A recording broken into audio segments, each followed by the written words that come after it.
well in scrims, which is making me pretty excited to see how they perform on stage. But when you look at their LMS performance, you talk about their laning, and normally we think, okay, great laning, that means lots of kills and they take the turrets. Well, no, they actually don't really take very many turrets. They don't get very many kills, but they come out with CS advantages across the map, and that is how they actually establish their gold leads. And the question is, are you going to be able to pull off that sort of playstyle, or do you have to adjust when you're going up against some of the absolute best laners in the world? Yeah, absolutely. And I think that the one difference in their playoff series was when they started to go towards the Pyke. Pyke was a really good pick for Koala. This is a guy that was at Worlds last year for G-Rex, and he is one of the players that can be a little bit more fluid around the map and impact early fights. And I feel like that's going to be crucial if they're going to have a good performance here against FPX, because FPX should know G-Team quite well. Warhorse is their coach. He was a coach of the Flash Wolves. They used to smack around J-Team all the time when they played in the LMS, right? This is a team that has been trying to make it to Worlds for multiple years now.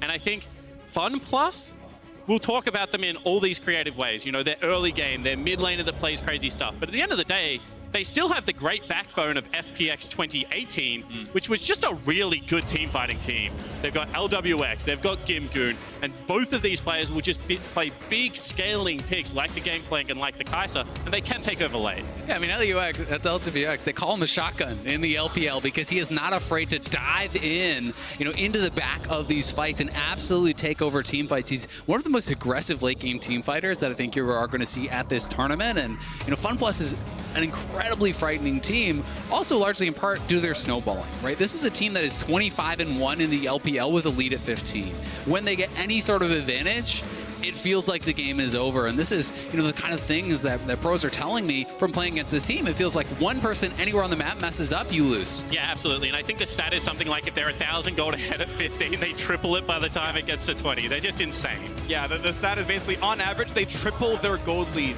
No matter what that lead is, they'll triple it. So they are massive in the mid game, and FunPlus, again, many people's #1 team at Worlds right now for things like that. Yeah, and I think that this is a team that people are going to quickly fall in love with, despite if you haven't seen them, because in every role we're going to be throwing out, unique characteristics. And I think the last thing I want to mention is how well they dive turrets early.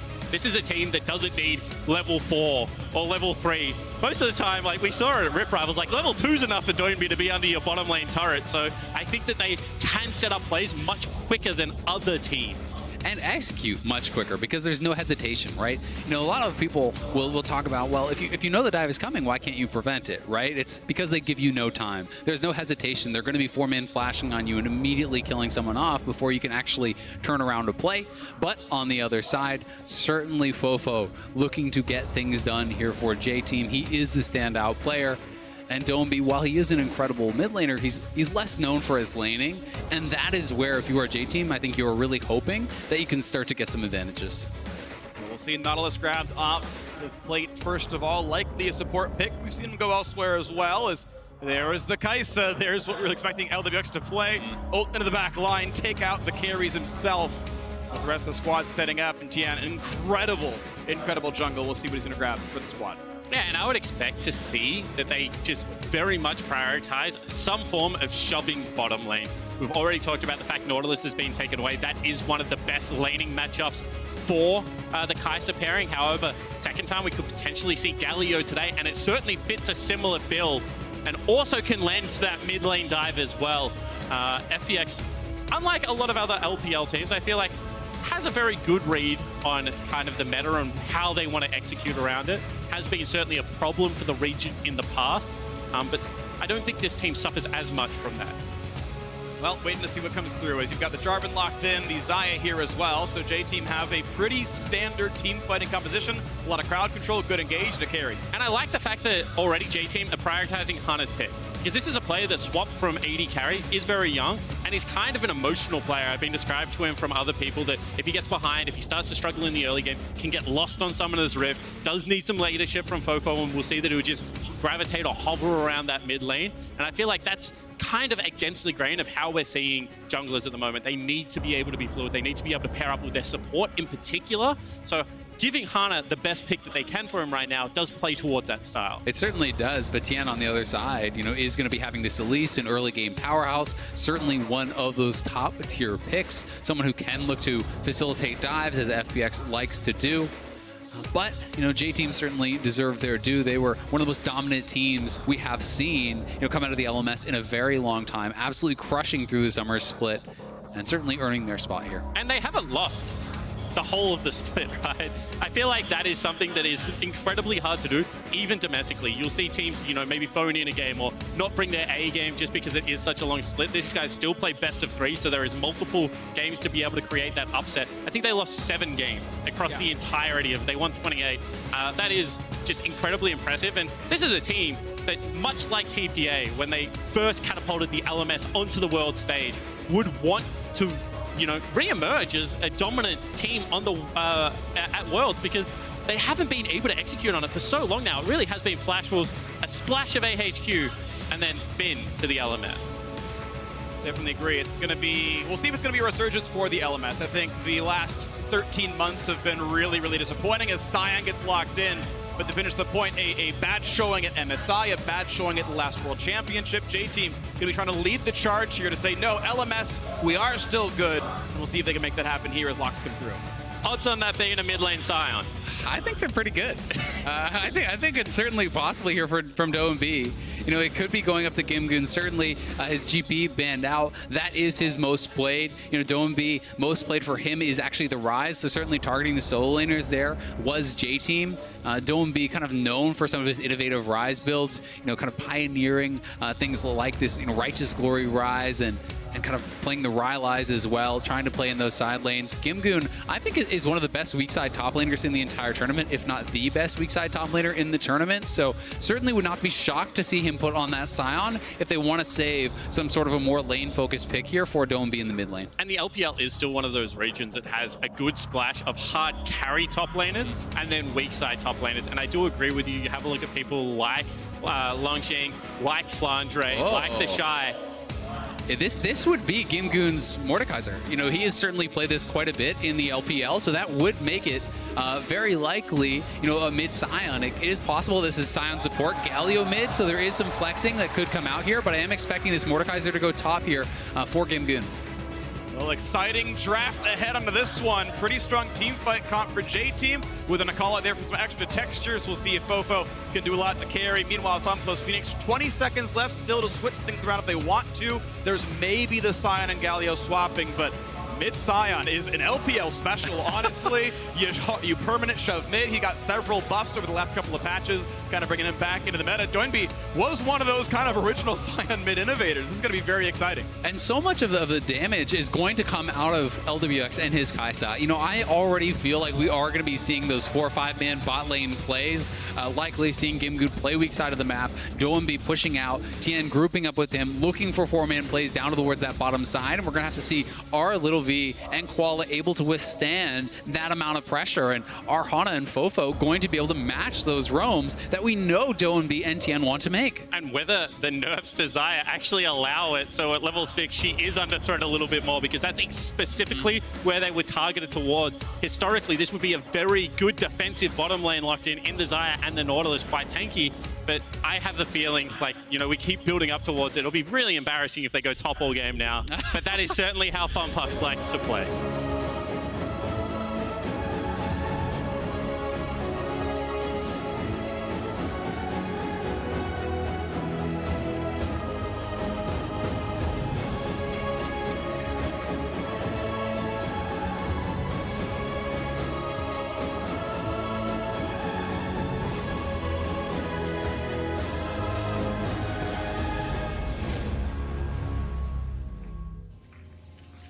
Welcome back to Summoner's Rift, Fun plus Phoenix.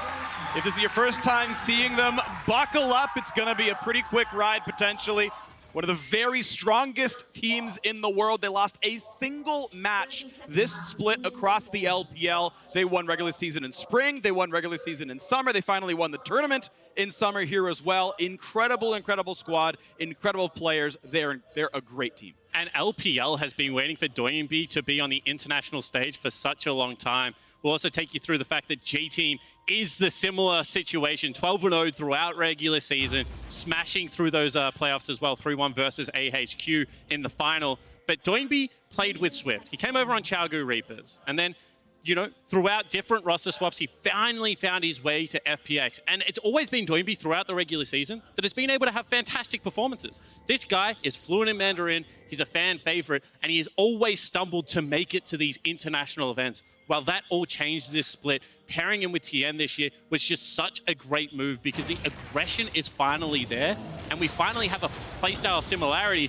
for Doinby to be able to play around, which I don't think we've had since he did play with Swift. Yeah, I definitely agree. You know, they have been working incredibly well together. You know, their synergy is very impressive to see, and it's also, I think, kind of a gelling of playstyles here that has worked very well for them. You can see Doinby actually going for that spellbook. This is something he often does on Nautilus as well. You know, looking to perhaps swap over for things like the Ignite for more kill pressure when he is either looking for those 2v2s or moves down towards the bottom side. And something I also want to talk about a little bit is this Mordekaiser versus Gnar matchup. And in the early levels, it can be quite difficult for the Mordekaiser, but post 6, there certainly is the potential to actually look for solo kills, because when the Gnar is actually on, you know, that kind of exhausted state where you cannot get into Mega, and you ult him as the Mordekaiser, he's locked in with you, you know, with those lower base stats without the ability to necessarily kite you around as well, and Mordekaiser can certainly look to really punish that. And on top of that, if you're going to lose priority, you're going to be shoved in, he's one of the best anti-dive champions in the game. He just makes every scenario a 1v1, right? So if we think that this is going to play out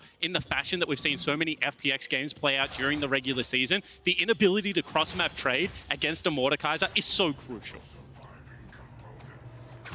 Player to watch, but certainly Fun Plus, I feel like it's the likely formula is pushing in the mid lane, going down to the bottom lane, getting your shotgun loaded and giving him a couple of shells to blast the opposing squad. Here he's got a fight in the bottom lane right there, though, and ouch, a lot of damage towards Crisp.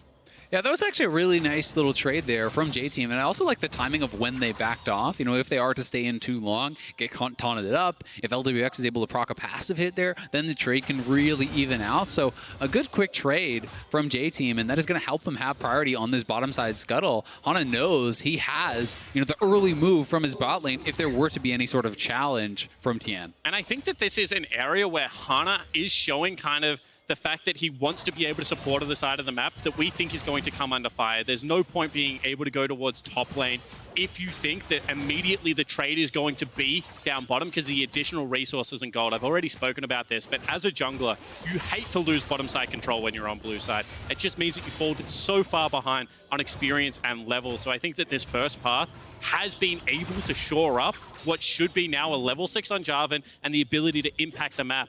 If you run into Elise early game, especially when she has red buff, she can be such a pain to deal with and has been able to navigate that successfully. Yeah, she certainly can. And there's always, you know, one of the things we like to talk about is kind of the pressure on Elise to make early game plays. Elise is certainly a champion that you want to be proactive with, that you want to be making things happen in those early levels and not necessarily dedicating as much time as some other junglers to farming. Whereas Jarvan is going to be completely happy, you know, going a full tank route. And Tien just able to actually stop the recall there, which is actually fairly annoying because Doinby used his teleport to get back to lane. Fofo has no teleport, so that is actually going to cost him some gold and experience, especially if Doinby did elect to allow some of those minions to get denied, and he is going to be able to push that in, deny some of that experience. Yeah, Hana picks it up, gets a little bit of XP for himself to keep up with this Elise, but otherwise, look at top lane. They know Akali's walking back to mid. Misses the pull, but it's still a 3v1. Big damage onto the Gnar, not close to Mega at all.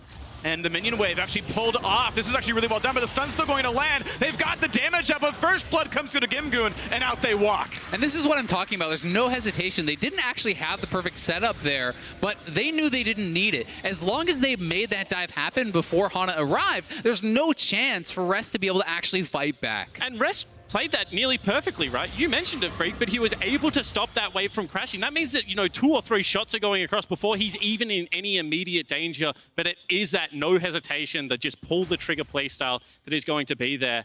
And, you know, I kind of said it'd be so embarrassing if they just continue to play towards this top side of the map, but that's a really good wave control from Gimgoon to set that up. It had been pushed in, protects his wave on the bounce, and is able to set up that dive.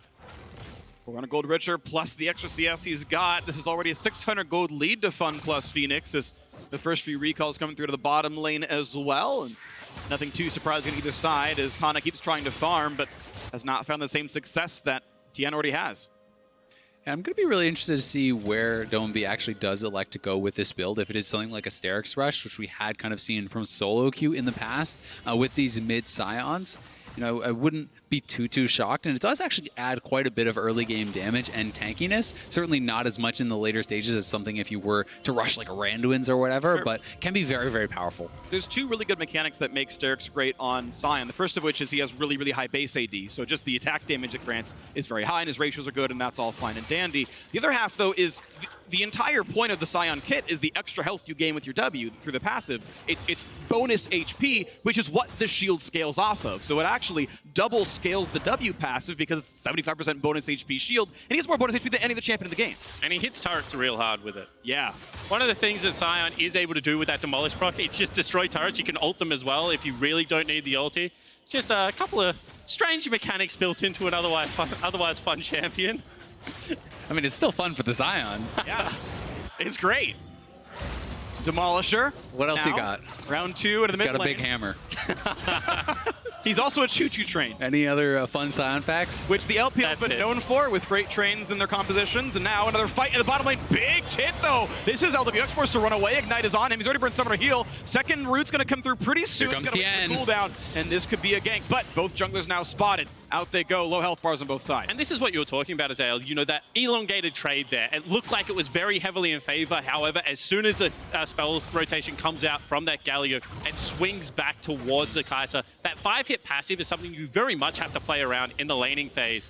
And I think that, just a little bit of an overstay, an overreach there. However, still a fairly even bottom lane. And it's also going to be something you're going to have to track in team fights because there's so much CC to actually add stacks of the plasma for the Kai'Sa come 5v5 time, between the Galio knockup with the ultimate, the taunt, the Justice Punch, multiple knockups and CCs there coming from the Scion as well. It does become very, very threatening, and it's actually a lot of extra damage being added in for this Kai'Sa. And typically when this is the kind of comp, you want Kai'Sa to be able to build AP. However, the flexibility in it means that with, so many ability power threats on the map, this is a very easy flex into the old AD build there for LWX as well.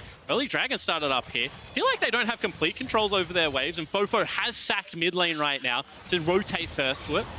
Tian walks away. A big root, though, on the bottom side. They pull him right back in. This could be the death for Chris, but he's able to jump away just in time. Stays away at 200 HP. Yeah, and Domby is coming down. You have to remember, Gimgoon has TP advantage. That's why they're starting this up, because Rest cannot join. So you can see him backing off, and he's now going to TP in here.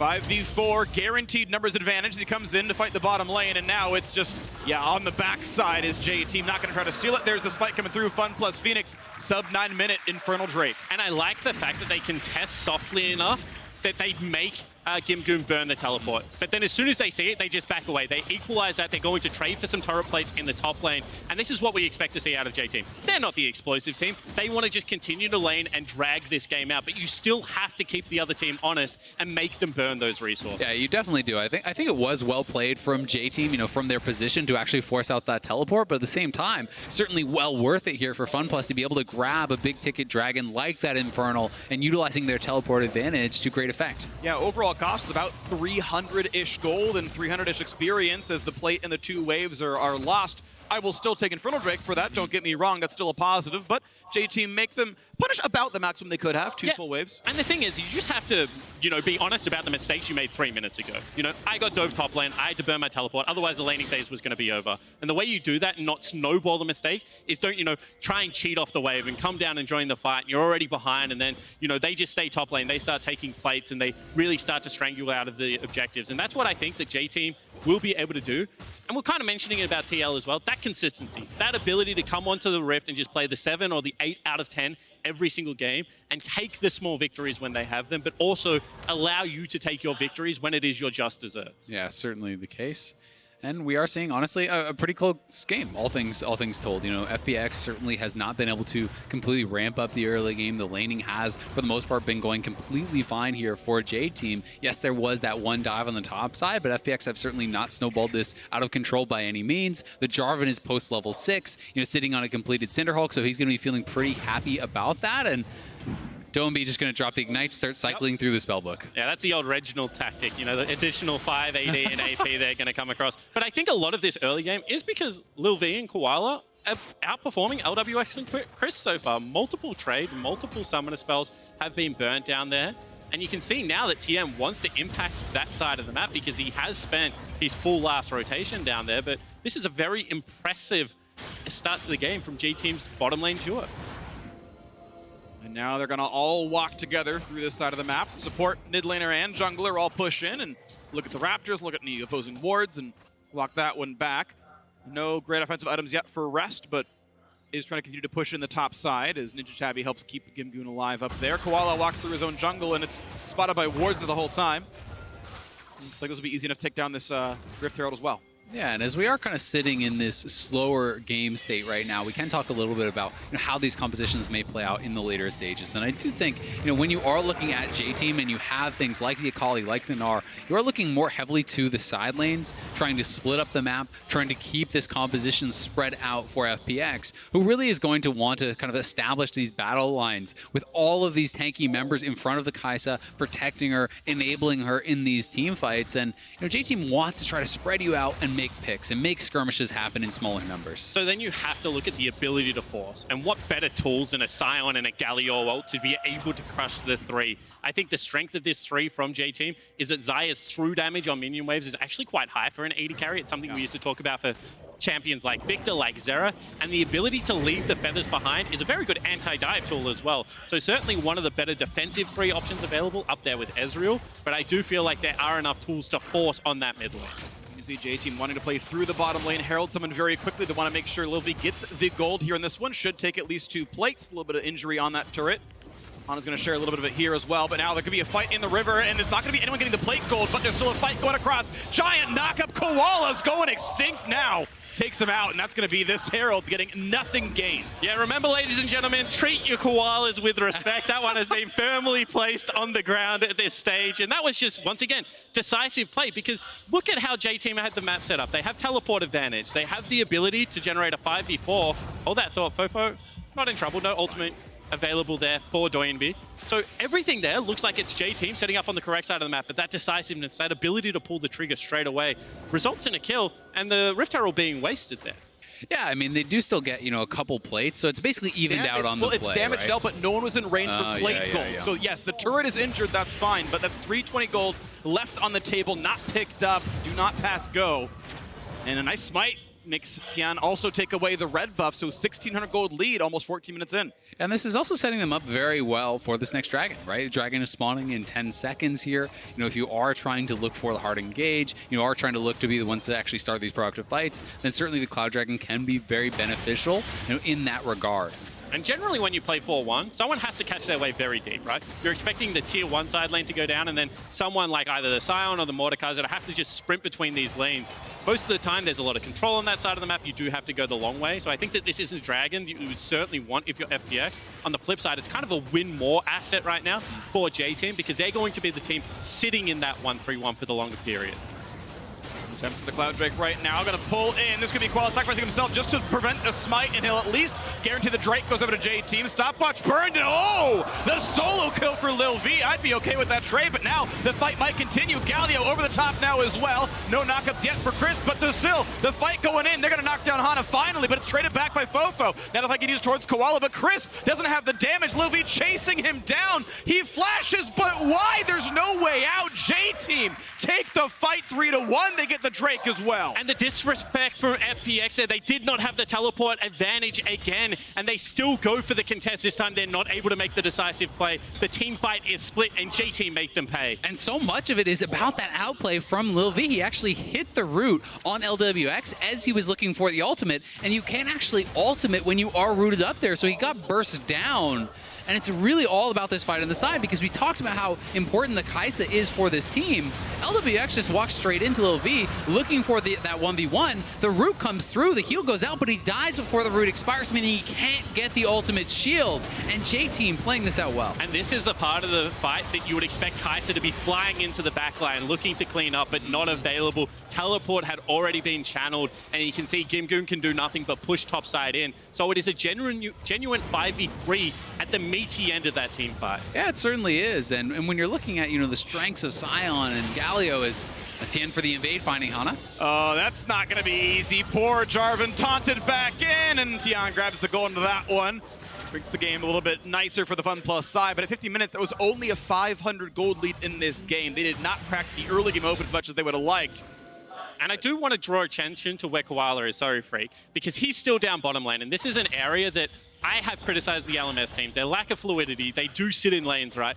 I was speaking to Raz Frostgurun, and they were saying this is the best kind of LPL support lineup they've ever taken to Worlds. You've got 3 world-class supports for the first time, and Chris showing the fact that he is willing to just leave LWX down there to farm, team up with Tien, and create something on the flip side of the map. And they do get that kill, but it does cost them a turret on the bottom side, so J-Team trading back and forth very well here, and you're seeing Fofo, when you do hit that Gunblade in a tank matchup, it's really difficult now for the tanks, because even with this Derek, this more aggressive build, Doinb simply can't really outpace the healing that Fofo is actually putting out with this build. And I feel like that was one of the biggest changes that people slept on for New Akali, is how well she deals with side lane tanks and how hard it is to return damage onto her as the tank in that matchup. And as the lane is going to get longer, that's when Doinb is going to have to start ulting away, start burning resources that he wants for the team fight. So I think that, at this stage of the game, and I was saying it about down one last time around, when you're at your item to item and a half in a 1-3-1, you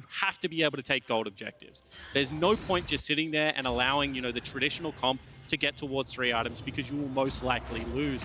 And this is, again, the exact same scenario. They've got so well to this part of the game. It's only a 1,500 gold deficit, which against FPX I would certainly take. They need to now be able to push through objectives and take turrets. A couple of interesting things worth noting is with the stone plate done for Doinb, I want to point out the item is not efficient if you're going to 1v1. It only doubles the armor MR if you're around 3 opponents. Otherwise, you're putting a lot of gold on the table doing nothing. So he's not really well poised to do that 1v1. And I think it speaks to what they want to do, right? He knows that this composition is to team fight. He doesn't want to play to the 1v1. He doesn't want to be sitting in the side lane with the Akali, so he's going to build for the 5v5, and we're going to see FPX looking to set up around objectives and looking to force, J-Team's hand, make them come to him. The rest of the squad sitting in the fog of war. They know that Brush is not worried with the own controller they've got. Hana senses something, puts the flag down, now sees the squad. That's not going to be Cocoon that lands. Look to the sweep, not going to get anything as Crisp's side, and looks like they can walk away. Ward comes down. But you can see, whilst we've been talking about how this is a period of strength for J-Team, both of their side lanes are currently back behind the river. They're not in a position to be able to be proactive on the map. The only area they have push is mid lane due to LWX. However, Doinb now potentially being collapsed on. However, the rotation from Crisp and Tien is always just right behind the mid laner of FPX. Exactly, and that's one of the things that really complicates this kind of side lane play for J-Team, is you always have to be tracking Crisp. This Galio ultimate can turn around any potential 1v1 or even 2v1 in certain cases, so I certainly have to be tracking him very, very well. You can see Gimgu now has his Leandries working towards his Zonias, and we'll see, when he joins the fight, if he is going to be looking more for ultimates on easy kills or trying to use the ultimate to actually take key members out of the fight. Especially with these Zonias builds, you can actually look towards ultimating a big carry like Lil V and just removing his damage from the fight and putting faith in your team winning that 4v4. Yeah, absolutely. And I do want to stress the fact that whilst we talked about FPX's early game so much, that they are still an LPL team. They can still 5v5 team fight. Yeah. They still have the tools to do it in this game as well. And this is, LWX has been attributed more towards a Deft or a Name style player. He's not known for his laning prowess. Sure, he'll get the shove in matchups, he should. However, his late game and his skirmish potential is insanely high. Well, you can look at the mid game right now as it's a push down to the bottom side, getting Fofo to get pushed off his own turret. Denies a couple of those waves. You can see 1,500 gold lead as we crest 20 minutes, so not quite the triple that they would have gotten before, but still a solid mid game. They got their Cloud Drake, and well, J-Team still answering the other side of the map, though, going blow for blow as best they can. Top outer not being contested at all. I think we are going to see, kind of perhaps the first major team fight around this next Infernal, as I think, J-Team may be nervous to give that up, but an engage here on that bottom side. A lot of crowd control. Finally pops the shield. They're going to let that one time out. I don't think Fofo chases for any more than that, but top outer taken, bottom outer defended. And J-Team inch that game within 1,000. And that was a split map there. However, FPX were trying to regain top control. You could see that they had Crisp as well as Tien in the top side jungle.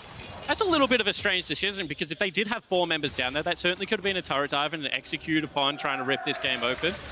But you can see, you know, where the attention is being paid here for FPX. This line of wards right here, these 3 pink wards, are setting up for that next Infernal Dragon. That is where they are going to kind of stake their claim on this game and try to make their stand. I very much expect them to be getting their bases off, you know, a minute before the dragon spawns, getting their items bought, and establishing position in that river.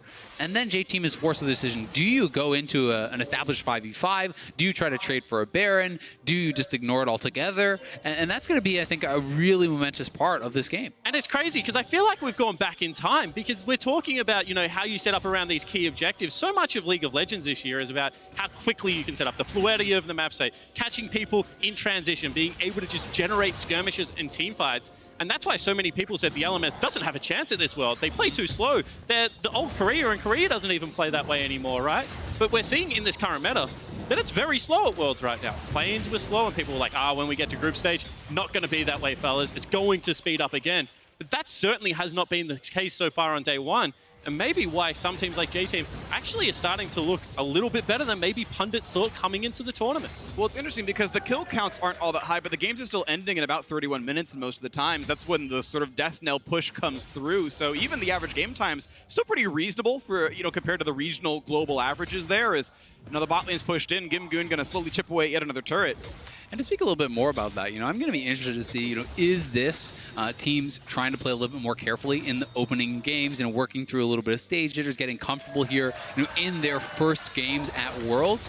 Or will that maintain to be the case, you know, throughout Worlds? Because we have seen so many times in the past, you know, we come into Worlds, people think they have a read on the meta, and it changes again, and teams bring out surprise picks and readjust, and everyone has to be able to keep up. And that is why sometimes you are seeing, you know, certain teams have way more success in the early weeks than the later, or a lot of success in groups but then fail in knockouts. And I'm going to be so interested to track that throughout these coming days. Yeah, going to be really compelling to see who does what as time goes on. These teams don't play each other very often across the world, and now they get to put it all on the line to see what your year comes down to here at Worlds. And well, it's still a minute 40 on the Infernal Drake, but Baron being, at least the vision being somewhat claimed by FunPlus. And I think FunPlus actually have a surprisingly good Baron take, because they have multiple members that can tank it, as well as Elise, Leandry Torment, and Kai'Sa just destroys the objective in general. So this is going to be a part of the area that J-Team cannot play indecisively around. If they think that FPX are on Baron, they are going to have to check.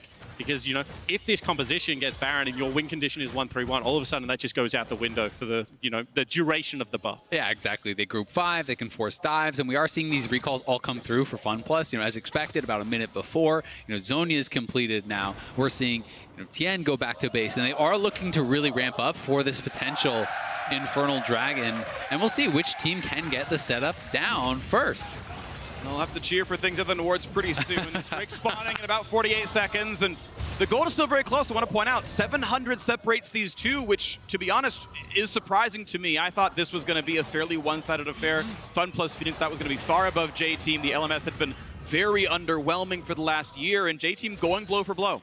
Yeah, and I mean, this is a group that was kind of on paper being looked at as a very weak group. It was supposed to be FunPlus, and then, you know, all these other 3 teams maybe fighting for second, right? But FunPlus guaranteed first, and J-Team's certainly showing us that they could compete with FunPlus and, you know, perhaps even take the game, which really would open up the group to be anyone's. Yeah. Would be the surprise of the day, to be sure, as now we have the Drake spawning in 6 seconds. But first, a ward does go down, but there's Cocoon. There's damage towards Koala. Now a poor defensive Scuttle Crab will die as well. Basically also a ward. It gives vision. And you kill it, and it can't defend itself. Are you asking for a cheer freak? I'm not. I'm just pointing out what the crowd has been doing, because I'm perceptive. That's where all my stats are in. Now the TP comes in, going for the Infernal Drake. Galio waiting the backlines, waiting for his ultimate, his chance to join the spotlight. Has 1,000 howls over the wall, not going to get that steal. Hana jumped right back out, but the fight's going to come in anyway. Chris taking some damage but first Koala goes down. 1 for 0 so far. Lil V trying to run away. The trade, though, it's going to be a shutdown coming across the opposing AD carry. Lil V still running, might have the root. They're going to find the taunt onto nobody, but a stun on a Fofo. Gnar picks up one already. This is still a chaotic battle back and forth, and there is Ghost Mode. Gimgoon trying to chase down Ahana. He's going to flash away and stay alive, but he's going to come right back out pretty soon, and Gimgoon is surrounded. Cannot quite find Lil V. Stopwatch buys some time, but it's J-Team winning the team fight, knocking him right back in. Dorby gonna drop down as well. The kill finally. They're going to Baron. Are you kidding me? J-Team take the fight. The LMS representatives smash FPX in that team fight. Everything looked like it was FPX favored. You know, the fly into the backline from LWX, the shotgun in full effect. No, he died to the Baron. He took too much damage. There's no opposing smite. They should still be fine to knock down the Baron, but it's one less buff on the team. And everyone calm down, because they're still going to be able to pick it up, and it is the least worrisome member. It's just going to be the jungler. He's going to be following other people around. But that team fight was clutch from key members of J-Team.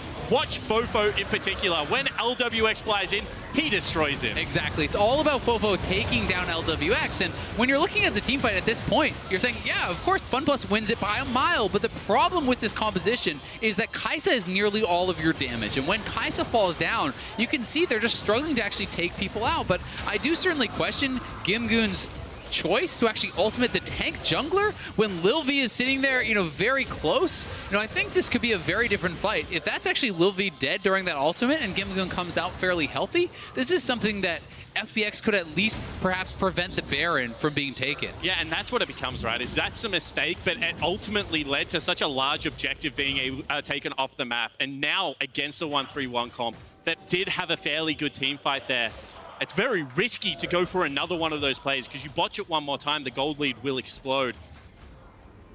Is that right? No, I don't think that's definitely not right, because Kai'Sa definitely got some damage. And Galio off. definitely got his E, Yeah. so it's okay. Regardless, though, it was still pretty massive from a lot of really big members on J-Team here. And you look at that game, 3,000 gold lead, Baron buff on, I believe, 4 of them. Yeah, I mean, this is honestly a really difficult position now for FunPlus, because we talked about the ability for FPX to actually force things with the Baron and their 5v5. Well, now also, guess what? 1-3-1 is very difficult to actually shut down. When you do have the Baron buff on the opposing team, you can see Fofo walking up. These Baroned up cannons are just shredding through the tower. And you can see the macro is still there, because there is the 6th man set up in the bottom lane. That's a huge pushing wave, so Doinby has to collect it. Too much gold to let go down, so instead they're going to break the tier 2 turrets in 2 positions. I would like to see a reposition now, try and play towards that last remaining outer, because this Baron is going to be all about collecting as much gold off the map as possible and not giving FPX that counter punch opportunity and grouping up in one lane. Reason's going to come through. Still a minute on this Baron buff. It will drop before the next Infernal Drake spawns, but by all rights, J-Team should deserve to pick that one up later on. And now we spoke about it a lot last game, but if you take this Baron buff with your full shot and you just press mid lane and bottom lane, you can deny so much vision away from that Infernal. You can nearly guarantee that that is going to be the area of the next team fight, because you want at least one if you're J-Team. So this is when we get to judge, once again, how far has the LMS come? How is this set up, and can they do it cleanly? Yeah, and can they actually deal with LWX, who has built up the Phantom Dancer now, so a little bit more survivability for him, trying to actually withstand the onslaught that is going to come from Fofo. And, perhaps if Fofo is the main threat onto LWX, we could see Gimgoon actually using his ultimate to just remove this Akali from the fight. If the Akali is going to dive, so brazenly back onto your Kai'Sa, simply ult the Akali, remove that from the fight, and look to take these 4v4s. And these are the kind of plays that I want to see FPX actually pulling off if they are going to claw their way back in. To be fair, I think that it was more LWX brazenly diving onto Fofo than it was Fofo diving onto LWX. So not much Gimgoon can do in that situation. Doesn't have the mobility of, say, a Kai'Sa in this fight. But if you've got Flash, which he has in a minute, maybe he can start to join in anyway. I love flashing after my allies to save their lives. That's a great time as a top laner. 3,100 gold Baron power play, and now the siege can continue into the bottom lane. They're going to not quite get the root, but now here comes Sion ulti, forces the ultimate out of Xayah. Here comes the 5-on-5, very tanky Sion. Gonna be able to walk away, no kills picked up, but 10 seconds on the Drake, and there is no vision for Fun Plus Phoenix. Yeah, and that is a flashless Koala. That is an ultimate off Lil V, so some important cooldowns are taken away from them. Oh, he missed Koala the has kill. no flash, he's in trouble. They know they can kill him, and that's the damage coming across. They will drop the Nautilus, but will there be the re-engage 4v5? Does J-Team take the fight, or do they just turn, tail, and run? And that's gonna be the option. Get away, don't bleed any more kills. Yeah, and that pick, that mistake from Koala, he had no flash, he had no business being that far over there. It is going to be up to Hana to try to steal this now and prevent a third Infernal. Doesn't find the smite. That's going to be the kill picked up yet again. So triple Infernal for Fun Plus, still fighting back a 3,000 gold deficit. And a critical error. Fofo wasn't there. There is no way you're taking the team fight without your Akali that is currently 2-0 and 3. That's Koala, a little bit of inexperience. This is a guy that has been to the world stage before. Not really all that many excuses for an unforced error like that. However, FPX taking the maximum, staggered deaths on support, on jungle. This should allow them to have a much quicker setup, and I expect them to generate a fight off that back. Yeah, and that triple Infernal is so difficult to actually deal with. It's such a hill to climb now for J-Team here. But thankfully for them, you know, some of these members are not going to be getting the most from it. Certainly Sion not getting a lot of advantage out of this. You know, obviously they support Galio not as well. And this is just a good force from Dombi. Once the ultimate is down, you can see Gimgoon actually looks over for Koala. They're just trying to force out cooldowns. And this is where Koala needs to back off. You can see Fofo is in the mid lane, so you really have no business being here. And let's be honest, that Q wasn't even close to connecting to the wall. And even if it does hit, right, you're just going to be on the retreat anyway. You need to be falling back slightly further, grouping as the 5. So certainly think that even if it had have come across, still the incorrect position, still the wrong idea there from J-Team in the setup. And it just feels like impatience, right? Because if you allow Fofo to actually push out that mid lane, then FPX has to go back to mid lane to collect this, then you are grouped 5, and that is very likely just a free Infernal for you. Because whilst we were talking about the fact that J-Team are missing some important tools, there was, you know, no Sion ultimate available. A lot of that force was also going to be much more difficult to generate. Now with the GA, the game becomes even more difficult to get onto LWX. We said it's going to rely on the fact that he has to navigate around Fofo. Now maybe he doesn't. Maybe he can just dive in there and wait for the respawn. All right, Baron is alive. Looking at almost the root, and LWX stays alive, though, as they keep fighting back and forth for vision. Darkness, though, for J-Team now. Yeah, and it's FPX who are happy to try to force this. They're trying to make J-Team come to them, and they will look for the turn here. Dombi does have his ult. First stun, Hana forces a flash away. They're going to hit a wall, though, as the Sion pops the shield. I think pops Stoneplate as well. Has to walk back for this one as they wait for round 2. Baron resets, and Sion's out of the important cooldown. You know, J-Team does have mid lane push, but they are just going to start this up, make J-Team come back to them. Hana fairly low here as well, so dangerous situation for this LMS representative.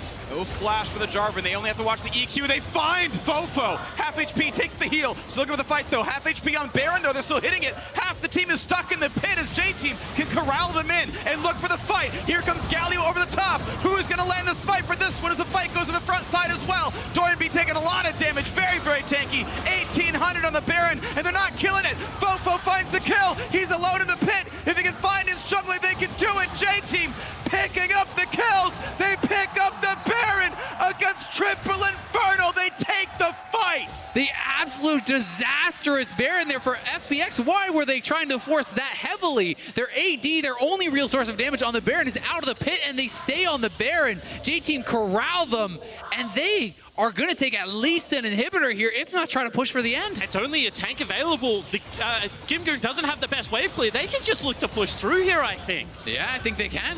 Like at least the inhibitor. We'll see if they can take down the game as well. 5 seconds on the Galio, another 10 on the Elise. They're going to try. They're right there. They hook on in. Doinby's very tanky. The turns at half HP. The Meganar. He's going to try to pick up one. They will knock down one. But the fight continues. Fofo very low. Lil V almost dropped as well. The taunted for Galio. But the turrets are gone. Can they win the team fight? Here comes LWX. But here's the squad. LWX armed to the teeth, trying to take down. Does grab Koala, damage towards the next, but it will be survival. Survival for Fun Plus Phoenix. Yeah, they will live for at least one more fight. Rest now going to be chased out as well. More gold funneled into the Kai'Sa. However, open Nexus. Baron still available on one member, and a terrific team fight means that J-Team is so close to closing out this opening game. Yeah, they really are, but I mean, we have to really criticize this Baron take from FPX. Look at this, LWX and Crisp are now out of the pit. Why are you staying in the pit here?